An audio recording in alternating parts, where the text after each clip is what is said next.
Hello and welcome to Sunset TV. You're watching Viewpoint with me, Frank Pereira. Well, the central government will deploy around 72,000 electric vehicle public charging stations across the country with a financial outlay of 2,000 crore rupees under the PM E-Drive scheme.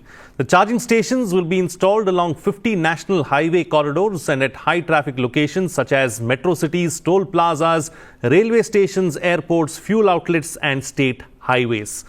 The initiative is aimed at reducing India's dependence on fossil fuels, cutting transport emissions, promoting domestic EV manufacturing, and enabling a national-level EV-ready infrastructure framework.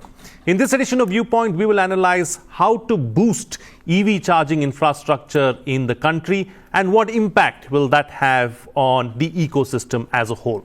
Joining me on the program today are Somesh Kumar, partner, PAR, EY India, and Rajeev YSR, CEO, Thunderplus. Thank you to both my panelists for joining me on this edition of Viewpoint. Rajeev, let me start the program with you first. Let's first try and get an understanding and overview really as far as the EV charging infrastructure in our country is concerned. I think, Frank, thank you very much for bringing us here today. And the move by the government is definitely a very transformational and revolutionary move. The reason being this way, right? Gone are the days where EV industry was looking for, is it the vehicle first or the charging infrastructure first? I think now the approach that is taken by the entire ecosystem, including the government, is it is both first. And coming to our, I would say, oil imports bill, right? We are talking about close to $160 billion of current account deficit that we have right now, majorly because of the oil imports. And the shift from our dependence on these fossil fuels to these EVs is going to help us in two ways. Number one, definitely reduce our load on the exchequer. Number two, it is also an opportunity for India to emerge as not just an EV market for the rest of the players, but an EV, I would say, manufacturing hub, both for the domestic as well as for the international, I would say, markets. So in the context of this, the targets of the government of bringing 30% of electric vehicle penetration by 2030 can only be possible when the charging infra is available very, I would say, vividly and abundantly across the country. And these initiatives as this are very much important. Even as we speak right now, the EV charging infrastructure is still a very fragmented sector where the vehicle OEMs are trying to develop this, the charge point operators are trying to develop it, and many other players are entering to develop it. I think the holistic approach and the push which is being given by the government right now is going to set this in a different tone and emotion, which will pave the way for a faster adoption of electric vehicles in the country. All right, so the sector or the segment itself is fragmented. We need a holistic approach is what Rajeev is suggesting. Somesh, let me come across to you now. Let's also try and understand the state of EV charging infrastructure as a whole. You know, in the past, we've seen that there have been complaints, there have been some concerns raised about how the infrastructure really needs to keep up with the times. How have things changed? Yeah, so thank you, Frank, again for having me here. And I think, Rajeev rightly said that, gone are the days when there was a debate between what comes first, whether the EVs come first or the charging infrastructure comes first. Now it's absolutely clear that the charging infrastructure has to be in place for the EV6 ecosystem to thrive. So if you look at the current state of EV charging infrastructure, as you said, you mentioned that under the PM E-Drive scheme, we are targeting over 70,000 chargers. But that's a long way to go. Currently, we have, close to 25,000 public chargers, which, as was said, are again in a very fragmented manner, at bits and pieces here and there, which does not actually offer a very streamlined or a very planned sort of charging infrastructures being put up. Even these charging infrastructures, I would say, are undergoing a big spatial imbalance. Most of these charging infrastructures are in tier 1 cities with very limited availability in tier 2 cities and tier 3 cities, as well as some of the highways. So I think that really needs to be worked upon. Of course, in these tier 1 cities, the awareness is more, the acceptability is more. So that's where we are seeing charging infrastructure being mushrooming. But other than tier 1 cities, we really need to go down to the tier 2, tier 3 cities also. Additionally, I think the EV to charger ratio still remains very high.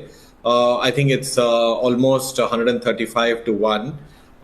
So we need to do more in setting up these charging infrastructure, and also deploying, I think, the fast charging infrastructure, fast charging stations in the cities, and especially along the highways and routes where people do not or cannot wait more.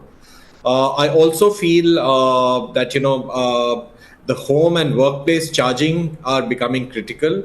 But they are only a fraction of the population has access to such chargers. Still, while it is mandated that most of the public housing societies will have charging infrastructure, but we still see very few being adopted. Another concept, I think, which I would like to just bring about, and it's not directly related to charging infrastructure, but it is, why we are doing all this. We are doing all this to actually enable the transport system to become cleaner, greener. So unless we change the source of energy for these charging infrastructure, we are not going to attain our objective. So right now, most of these charging infrastructures are still energized using the conventional grid energy, which is based again on fossil fuels. So we need to embed more of renewables into the system, into these charging infrastructures to actually achieve our objectives. I think absolutely. I think that's a very valid point that you're making about how we need to make this switch away from fossil fuels and get to renewable energy, and bring in renewable energy into the charging stations as well, so that we can take full advantage of it and ensure that we have a cleaner and greener fuels to use going into the future. All right, Rajeev, let me come back to you now. Let's also try and understand, of course, the PM eDrive scheme is the major big ticket scheme as far as EVs are concerned. But on the whole, if you look at schemes and policies of the government, both the center and the states, what's working really as far as EV charging infrastructure is concerned? How has it helped the ecosystem as a whole? Yeah. So great, Frank. If you look at the charging infrastructure as a piece, and if you look at the investment that gets into charging infrastructure, we all need to acknowledge that this is very, very similar to a solar business, right? Where it's a capex heavy, I would say, investment heavy business, where you recover the return on investment over the years. Okay, that's the first base. Second thing, when you look at this particular thing as a phase, the power or the capex that gets into getting the power infrastructure ready is as high as the charges cost. Now, when I talk about power infrastructure ready, it could be the demand charges for the discoms, it could be the transformer charges, or it could be the HT charges that we are talking about. All of these, basically, that gets to the pockets of exchequer, contributes to close to 50% of the charging infrastructure's cost, right? So I think the PM eDrive at this point of time also is focusing on these areas where they wanted to at least bring the upstream infrastructure. Now, when I say upstream infrastructure, whatsoever the capacity of the charging station that I intend to deploy, at least until the point of my input source, the government is willing to, or the government probably has to take the responsibility of all the costs that are involved, be it the transformers, right, be it the poles, etc., and ensure that the output power of that upstream is rightly available to me. That way, I think what happens is the CPO's numbers in terms of whether it is IRRs or in terms of the I would say profitability, whether it in terms of the viability of the projects, it gets better. Second, the CPOs like us will also get an opportunity to invest probably into 3 to 4 charging stations with the same, I would say, investment that we have planned for one. So I think the government support there is very, very important. Second most important thing is, if at all there is any rich real estate player in the market as we speak right now, definitely that is none other than the government, right? Whether it is the strategic locations within the cities or the strategic locations on the highways, right? The government has got access to beautiful locations. Now, these locations can be, I would say, places of recreational and I would say, economic activities. That means these charging stations could be the places where you get to host the digital boards, generate revenue through advertisements. These could be places where you can provide right the washrooms and then the food and other facilities, especially on the highways, etc. Right. So one needs to develop multiple, I would say, revenue generating models along with this particular charging infra, which again eases down the cash flows, especially from a charge point operator perspective. Number two, the access to these lands, the access to these real estates also are to be promptly given by the government, because that is further going to ease and encourage the penetration of the EVs. And third and most important thing, Somesh has already touched on this point. When it comes to the four-wheeler adoption and when it comes to the adoption even among the two-wheelers, right? The public will most probably charge their vehicles at their homes, probably overnight, right? So at this point of time, as we speak, the charging infrastructure at residential is, of course, going as per, I would say, the demand and the supply, but there needs to be very definitive, I would say, policies that must be in place. For example, X percentage of parking lots must have, I would say, the charging infrastructure, or every parking lot must be given an opportunity to set up an AC charger there, like the way we have, for example, connections for ACs, connections for geysers. There should be connections even in the parking lot, right? And leave it up to the customer to buy a simple plug and play and then deploy it, right? Now, when these things happen right at the planning level, whether it is a residential building or a commercial building, right? The overall expense on the entire project comes down. It also gives immense confidence for people to go and purchase, because they don't have to really think on how do I get the wiring now. I live on the 20th floor. My meter is somewhere else. How do I get the entire wiring done, right? All these kind of practical issues, right, get resolved. I mean, the point I'm trying to bring is these are the policy interventions which needs to be done by the government. Number one, upstream power. They need to be very, very proactive in giving us the power and taking over the cost. Number two, real estate. They should probably give access to the strategic locations, which makes it viable for the public to rightly park. Number three, policy interventions to ensure the residential and then the commercial buildings will have the charging right infrastructure as a thing. Right. And yeah. Absolutely. Points well taken. I think this needs to be done. This needs to get into place really if we have to make full use of what's on offer. Somesh, let me come back to you now. Let's also try and understand, where do we stand really as far as global norms or global standards are concerned with regards to charging infrastructure? That is one. Second part of my question, of course, is which are the states which are really doing well when it comes to this particular segment? So I think, 2-3 points there. And before I go into that, in terms of the charging infrastructure, also, I would like to highlight one or two things, which is that, clearly the charging infrastructure which has been set up, the demand or the utilization of that charging infrastructure is very, very low. It's not that the charging in points or infrastructure which has been set up is almost 100 or 90% being utilized. So that is not the case.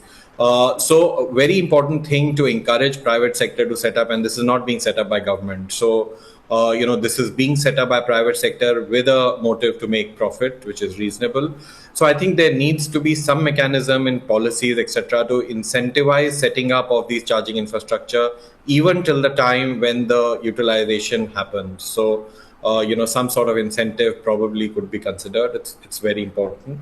The other thing, which is again very important, is to have charging infrastructure set up which is uniform, which is called as ubiquitous charging. So wherever you go, you can charge. It's not that certain charging points are not compatible with your vehicle which can charge. So I think these are some of the things which are very important. And since you touched the global example, I think these are the things which are happening globally also. We know certain countries, especially in Europe and US, are far more advanced in terms of adoption of charging infrastructure and electric vehicles. they have also gone through similar problems. I will not say that India is unique or, it is encompassing or, sort of going through something which has not happened elsewhere. But, we should, rather than reinventing the wheel, learn from the problems that have occurred elsewhere and sort of, work upon them from the beginning itself. For instance, the standards for charging infrastructure, it needs to be standardized across the charging points. It should not be that at a later point in time, we discover that the charging infrastructure is not compatible. So, yeah, that was those were the points that I wanted to make. Yeah. Absolutely. All right. Points well taken. Let's take the discussion forward now. Rajeev, let's also try and understand some of the biggest opportunities and challenges as well. Yeah, great, Frank. Before I answer these opportunities and challenges, let me also quickly touch upon those two questions that you have asked, right? The global standards and then the Indian adoption, and then what are the states that are doing it better. So I think while initially India started with GBT as a protocol, which is predominantly the Chinese-based protocol, but after the geopolitical tensions, now we are inching almost more close towards CCS2 protocol, which is basically the European standard where majority of the, I would say, manufacturers. Now you look at any of these MGs, Hyundais, Mahindras, all the, I would say, OEMs that are launching right now are going through a CCS2 protocol. So in a way, India is already going for a fast charging standardization, which is CCS2 protocol. And when it comes to the states, definitely the states of Delhi, Maharashtra, Telangana, Karnataka have been doing exceedingly well when it comes to developing the charging infra. And surprisingly, Kerala also one step ahead in developing the public charging infrastructure. Now coming to the opportunities that exist, right? See, any technology will only flourish when it is democratized. Example, you look at the LED bulbs, or you look at the LPG gas, right? When we initially moved from a conventional cooking to a gas cooking, right? Only when masses adopt and it gets democratized, that's when the technology explosion happens. And it is exactly the case even with the EV charging infrastructure. For example, the fundamental question that we need to answer is, why not every house, why not every compound wall, why not every building, every pole be converted into a charging infrastructure, right? Like the way you have medical shops, like the way you have hotels, like the way you have kirana stores that are available across the country. Why not ATMs, for example, right? Why not each of these places have a universal charger, right in front of them, so that people are completely free of the charger anxiety? Now, Frank, if you may allow, there are certain initiatives also which we have taken. For example, we are the first ones to deploy a public charging station with the post office, right? India Post Office. We are the first ones to deploy a public charging station in the South Central Railway Station's parking. And we launched another campaign called Har Ghar Thunder, where we say every house, like the way we have an old STD booth business, right? Where unmanned business, you have a coin box, people come, drop the coin and call. Now the technology is very simple. People come, scan, charge and pay. So the EV charging needs to be looked at as an opportunity, right, by the Aam Aadmi and public as a passive income generator. That way it gets democratized. And second thing is, every real estate, I would say, opportunity, that is, every retailer, right, needs to set it up more like a telephone booth, right? They can easily set it up a pole-mounted charging infrastructure. And especially among the highways, etc., the hotels and motels and other important players, right, they need to have EV charging as a default thing, because now a lot of buses we see are getting into intercity operations, and each bus carries 30 to 40 people. So if the bus halts there for about an hour, number one, you get an additional business of 30, 40 people dining at your place. Number two, the vehicle gets charged in that 45 minutes to 1 hour, right? So the opportunities are immense. It is up to the public to come and seize these opportunities. There are many franchisee opportunities, very passive income opportunities, which companies like Thunderplus are giving in the market. We strongly encourage the public to come take over these particular opportunities. And definitely the challenges, yes, technology, power infrastructure, and upkeep, uptime of these chargers, etc., are definitely challenges. But nevertheless, nothing to fear as long as the partners take care of the place and then the space. the technology companies like us will ensure that the chargers are up and running at least with 95%, I would say, uptime. And things are all going to be very beautiful, Frank, and we need more public participation as a business opportunity here. Absolutely. Since we've spoken about the opportunities and challenges, Somesh, let's also talk about how do we realize our full potential as far as, charging infrastructure is concerned. So I think, I love the optimism which Rajeev displayed that, I completely agree that this needs to be democratized, it needs to be at a mass scale. Then only the full value will be unlocked. I do think that, a time will come when that will happen, but it's just that, as I said earlier, even now the charging infrastructure which is there, the little charging infrastructure which is there, is also underutilized. So if you're going to, have it at a mass scale, every house, every building, every sort of location, then where do we get its utilization from? And, whosoever is setting it up, whosoever is investing in it, will obviously want a return on their investment. So they can wait for a year or 2 years and then monetize that. But, it's a factor of how the demand for EVs also picks up. So while we are saying that whether EV or whether charging infrastructure, what comes first is not a question now, yet they go hand in hand in some ways. You just can't have idle infrastructure created without any EVs getting charged at all. Another interesting point which I would like to mention is that government still remains a very big player in this ecosystem. While the role of government is probably to set policies, to provide incentive schemes if they're like the PLIs, etc. But, in terms of creating the demand also and also the supply, government remains a big player in this. For instance, majority of government vehicles, even now, the government fleet now is still not running on EVs. So that is the first minimum step which government can take. All government owned vehicles can be, electric, so to say. And also on the EV charging side, there are immense number of government buildings in any city, government owned buildings or spaces, or like, public booths, etc. So all these can actually have charging stations to start with. It's not necessary that the private sector only chips in. Government has a role to actually catalyze demand. So once that comes in, I think the demand will pick up because the range anxiety will go away. And that's when, the private sector can step in more to set up more charging infrastructure. So I think it's a cycle, but government can be a big stakeholder in enabling that. Absolutely. Yeah, very, very, very well said. Time to get quick closing comments now from both my panelists with the best way forward and what next. Starting first with you, Rajeev.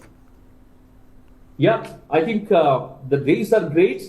It is an opportunity for India to, again, like the way we have evolved as an IT capital of the world, I think it's an opportunity for India to emerge as an EV capital of the world, both in terms of consumption and also in terms of production and exports. And charging infrastructure is going to play a very, very significant role, I would say, in this particular task. And India also has an advantage to learn from the mistakes of Western market, where I would say different protocols are put in place and too much of, I would say, divergence there. I think when it comes to India, a lot of convergence may happen, and with the protocols being standardized, the asset utilizations would be better. And again, I call for democratization of this particular technology. The public needs to participate. They should see this as an opportunity to consider earning it as a passive income. The days are great, and we excitingly look forward, thanking the government for their, I would say, a generous move on supporting so many thousands of chargers across the country. Thank you very much, Frank, for having me here. Very happy to have you here as well, Rajeev. Somesh, please close the show for us with your concluding remarks. Yeah.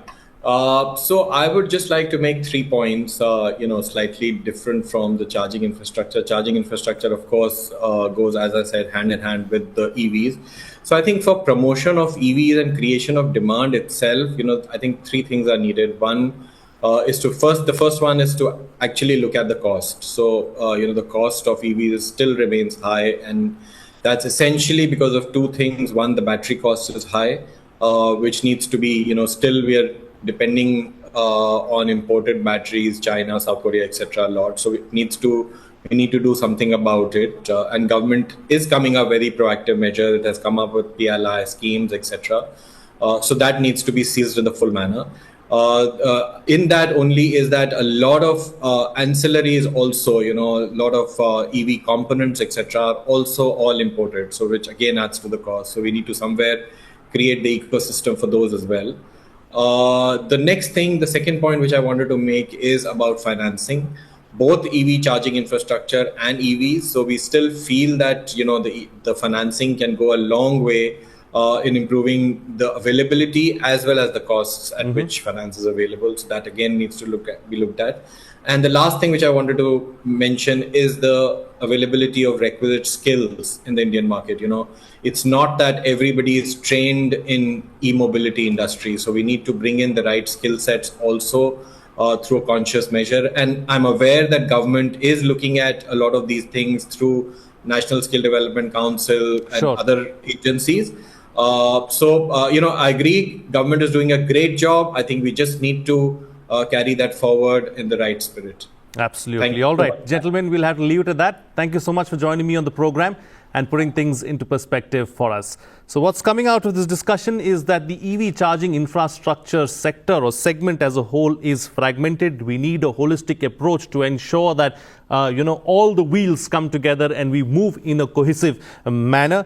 We need to ensure that renewable energy is integrated into the system and not just be focused on fossil fuels, to ensure that we take full advantage of EVs and EV charging infrastructure as well. We need to learn from the mistakes that the other countries have made and put our best foot forward if we have to become the EV capital of the world. With that, it's a wrap in this edition of Viewpoint. This is Frank Rausen Pereira signing off.